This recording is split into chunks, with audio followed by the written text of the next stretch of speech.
तो जैसा कि हम 3 ग्रहों की युति के बारे में बात कर रहे थे, इस वीडियो में बात करेंगे जैसे शनि, चंद्रमा और राहु की युति अगर आपके चार्ट में किसी भी भाव में बन रही हो, तो इस युति के कैसे रिजल्ट आपको देखने को मिल सकते हैं। देखिए यहाँ पर ये युति बहुत ही अलग प्रकार से देखी जा सकती है, क्योंकि जहाँ तक हमने पिछले कुछ वीडियोज में बात की है, जहाँ पर हमने सूर्य और चंद्रमा और केतु की युति की बात की, शनि चंद्र और केतु की युति की बात की, लेकिन यहाँ पर हम राहु की बात कर रहे हैं। तो ये युति बहुत ही अलग प्रकार से देखी जा सकती है उन दोनों युतियों की तुलना में। यहाँ पे देखिए शनि है, शनि लिमिटेशंस को दिखाते हैं, शनि हमेशा ऑब्लिगेशन को दिखाते हैं, बाध्यता को दिखाते हैं, और बहुत ही ज़्यादा एक किसी भी काम को जब हम करने जाते हैं तो वहाँ पर बहुत सारी बाधाएं आती हैं, बहुत सारे रूल रेगुलेशन, इन सबको हमें फॉलो करना पड़ता है। बट यहाँ राहु साथ हैं तो राहु ऑब्सेशन को दिखाते हैं। तो आपका जब चंद्रमा इन दोनों के साथ स्थित होगा, ऐसे में आपका चंद्रमा किस ग्रह से ज्यादा क्लोज है उसका प्रभाव बहुत ही स्ट्रांगली पड़ेगा। जैसे अगर आपका चंद्रमा शनि से अगर ज्यादा क्लोज हो तो ऐसी कंडीशन में आपको हमेशा एक बाध्यता रहेगी, हमेशा एक लिमिटेशन रहेगी। तो आप बहुत जल्दी विचार नहीं कर सकते, बहुत जल्दी डिसीजन नहीं ले सकते, आप काफी वक्त लेंगे डिसीजन लेने में, साथ साथ में आप कोई नया आइडिया क्रिएट करने में काफी वक्त ले लेंगे। इसी प्रकार से अगर हम राहु की बात करें तो राहु एक बहुत ही सडन ऑब्सेशन देता है, ऐसे में आपका माइंड ऑब्सेसिव होगा काफी ज्यादा। बट जब शनि की बात आती है, क्योंकि हम तीनों ग्रहों की युति की बात कर रहे हैं, इसलिए शनि का प्रभाव पड़े बिना नहीं रह सकता चंद्रमा पर। तो ऐसे में सडनली आप ऑब्सेसिव होंगे, बट उसके बाद सडनली आप बहुत ज्यादा डिप्रेस्ड हो जाएंगे, क्योंकि शनि की बाध्यता वहां आ जाती है, शनि के लिमिटेशंस वहां आ जाते हैं।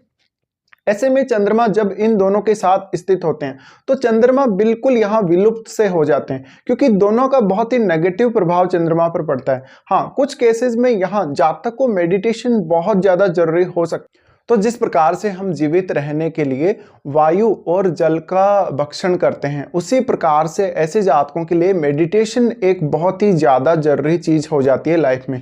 तो मेडिटेशन अगर ये रेगुलर तौर पर करते रहें तो कुछ हद तक ये स्वस्थ रह सकेंगे और पॉजिटिव फील कर सकेंगे।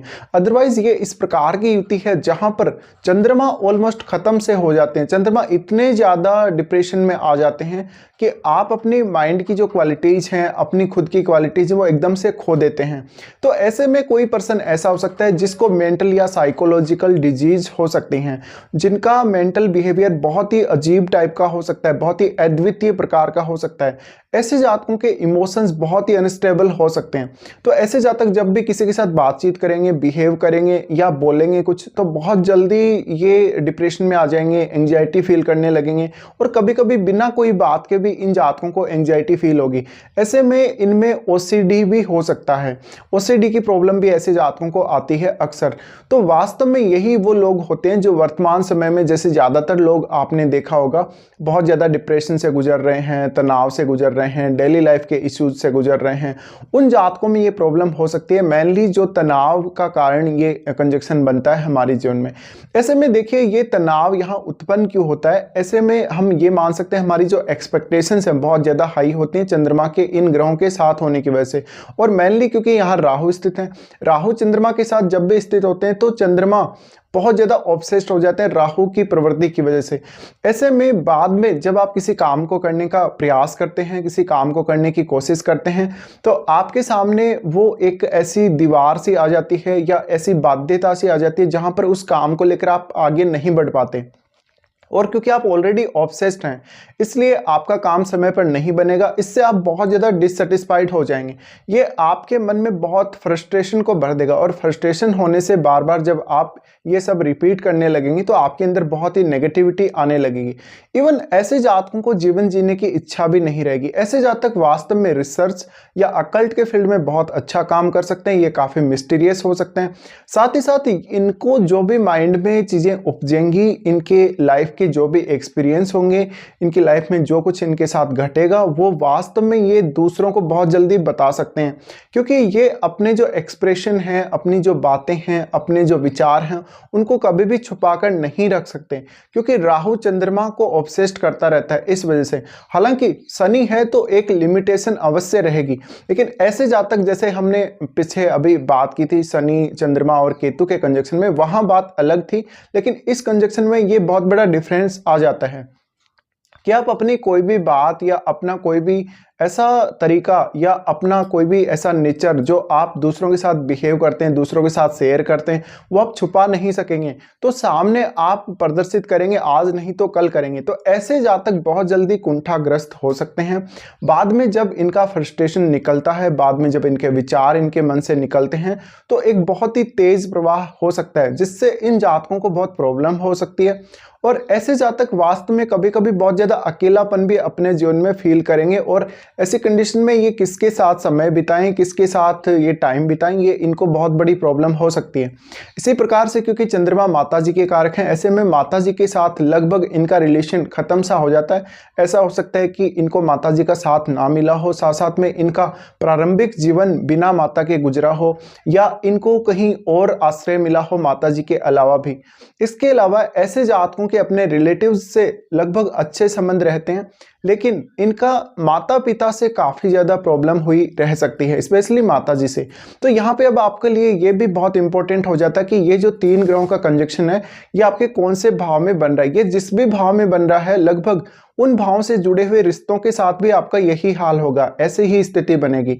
साथ में आप ये देखें कि शनि आपके चार्ट में कौन कौन से भाव के स्वामी है और चंद्रमा किस भाव के स्वामी हैं। उन भावों से जुड़े हुए रिलेशंस भी आपके कुछ हद तक इसी प्रकार से आपको प्रभावित करेंगे। तो ऑलमोस्ट जातक का जो मन है, मन बहुत ज़्यादा वीक हो जाता है, कमज़ोर हो जाता है।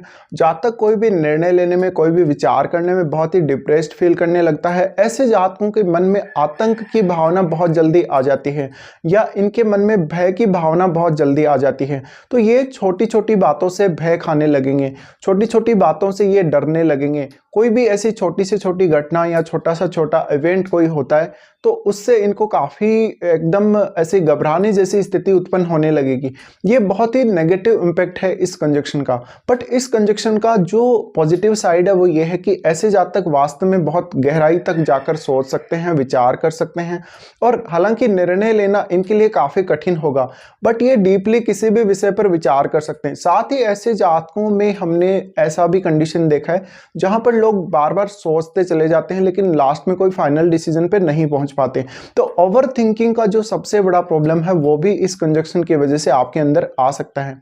अब ये कंजक्शन आपके जिस भी भाव में बन रहा है, उस भाव से संबंधित कार्यों, और शनि आपके चार्ट में जिन भावों को रिप्रेजेंट कर रहे हैं, उन भावों से संबंधित कार्यों के प्रति आप अलर्ट होंगे। बिल्कुल आप बहुत ज़्यादा अलर्ट होंगे, बट आप ऑब्सेसिव होने के बावजूद भी उन कार्यों को समय पर पूरा नहीं कर पाएंगे।